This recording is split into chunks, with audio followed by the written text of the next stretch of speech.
ভাই, মিজানুর আজহারের মাহফিলে এক বক্তৃতায় বলেছিল যে একদল খাইছে আর একদল অপেক্ষায় আছে।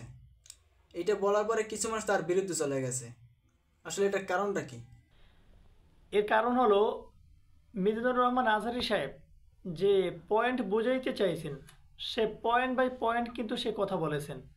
তবে এখানে মানুষ কিন্তু পুরো ফুল মিনিংটা ধরে না। অর্থাৎ যেটা সারাংশ আছে, যে ছোট যে অংশটা আছে, যেমন উনি যে কথাটা বলেছিলেন যে একদল খাইছে আর একদল খাওয়ার জন্য অপেক্ষায় আছে। তবে এ কথাটা মূলত সবাইকে বলার উদ্দেশ্য ছিল না। এখানে দেখা যায় একদল দেশ থেকে চলে গিয়েছে, আর একদল আসবে, যেই আসুক সে হয়তো অপেক্ষায় আছে। এখন যেই থাকুক অপেক্ষায় আছে, এটা তো শিওর, একেবারে কনফার্ম কেউ না কেউ অপেক্ষায় আছে। এটা তো লিগ্যাল কথাই বোঝা যায়। এখানে তো খারাপের কিছু নাই, মন্তব্য করার কিছু নাই।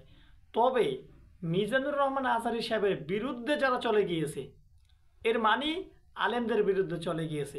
আর যারা তার বিরুদ্ধে চলে গিয়েছে, এখানে বোঝা যাচ্ছে যে তার বিরুদ্ধে যারা গিয়েছে তারা অবশ্যই খাবার নিউজ ছিল তাদের মনে।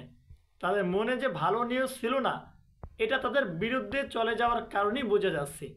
তবে এর মূল বিষয় হলো যে আল্লাহ রাব্বুল আলামিন সবাইকে হেদায়েত দান করুক, এবং উনি যে কথাগুলো বলেছেন সেই কথার সারমর্ম বোঝার তৌফিক আল্লাহ তাআলা সবাইকে দান করুক।